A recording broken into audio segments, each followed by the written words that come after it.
আজ থেকে কয়েকদিন আগে ফেসবুক স্ক্রল করতে করতে আমার সামনে একটা হাদিস আসে।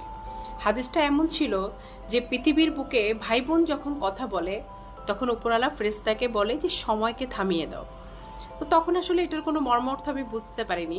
তার কিছুদিন পরে আমি যখন এই হাদিসের একটা ডিটেলস বর্ণনা আমার সামনে আসে, তো তখন হাদিসের মাধ্যমে আমি জানতে পারি যে মৃত্যুর পরে মানে আখিরাতের জীবনের পরে অনেকের সাথে অনেকের দেখা হওয়ার সম্ভাবনা আছে। যেমন মার সাথে সন্তানের, বাবার সাথে সন্তানের, স্বামী স্ত্রীর সাথে দেখা হওয়ার পসিবিলিটি আছে, কিন্তু ভাই বোনের সাথে কখনো কোনোদিন কারো আর দেখা হবে না। ভাই বোনের সম্পর্ক পৃথিবীর পর্যন্তই, পৃথিবীর পরে মানে মৃত্যুর পরে আর কখনোই কেউ কাউকে কোনোদিন দেখতে পাবো না। বিশ্বাস করেন, এই কথাটা শোনার পরে আমার মনের মধ্যে এক ধরনের যন্ত্রণা আমি অনুভব করছি যে পৃথিবীর পরে আমি শুধু আমার ভাইকে দেখতে পাবো বা আমি আমার বোনকে দেখতে পাবো, মৃত্যুর পরে আর কোনোদিন ওকে আমি আর দেখতে পাবো না।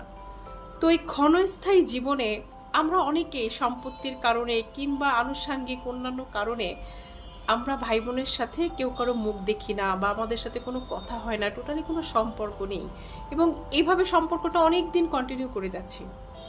তো তাদের উদ্দেশ্যে আমার একটাই মেসেজ, সেটা হলো যে যে সম্পর্কের স্থায়িত্বকাল এত কম, সেই সম্পর্কের মধ্যে এত বৈরিতা না রেখে আমরা আমাদের সম্পর্কগুলো সুন্দর করে ফেলি।